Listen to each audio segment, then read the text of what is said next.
আসসালামু আলাইকুম। ফাজাল হজ হইতে পড়া হইতেছে। এই রেওয়াত এবং এই ধরনের অন্যান্য রেওয়াতের কারণে যখন হযরত আব্দুল্লাহ ইবনে জুবাইর রাদিয়াল্লাহু আনহু তার আমলে কাবা শরীফ নির্মাণ করিলেন, তখন রাসূলুল্লাহ সাল্লাল্লাহু আলাইহি ওয়াসাল্লাম আকাঙ্ক্ষা অনুযায়ী সেগুলো সংশোধন করিয়া নির্মাণ করিয়া দিলেন।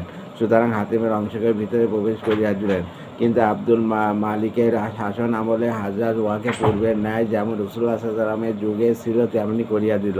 তার নিহিত উদ্দেশ্য যাই হোক, তবে উহা আল্লাহ তাআলার শান ও নিয়ামতে পরিণত হইল যে, এই অংশ নির্মাণ হইতে বাইরে বের হইয়া গেল, যার দরুন এখন প্রত্যেকের জন্য কাবা শরীফ প্রবেশ করা সহজ হইয়া গেল। এই অংশে না কোনো নির্মাণ রইল, আর না উহাতে প্রবেশ করিতে ঘুষ দেওয়ার প্রয়োজন রইল।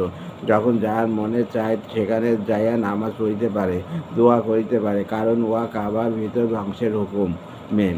এই জন্য হযরত আয়েশা রাদিয়াল্লাহু আনহা যখন ভিতরে প্রবেশের আকাঙ্ক্ষা প্রবেশ করিলেন, তখন রাসূলুল্লাহ সাল্লাল্লাহু আলাইহি ওয়াসাল্লাম তাহাকে বলিলেন, এইখানে দাঁড়াইয়া নামাজ পড়িয়া লও। মহিলাদের জন্য ভিতরে প্রবেশ করিতে অনেক রকম অসুবিধা রহিয়াছে, তাদের জন্য এই অংশ বিশেষভাবে গনিমত ও আল্লাহর এহসান।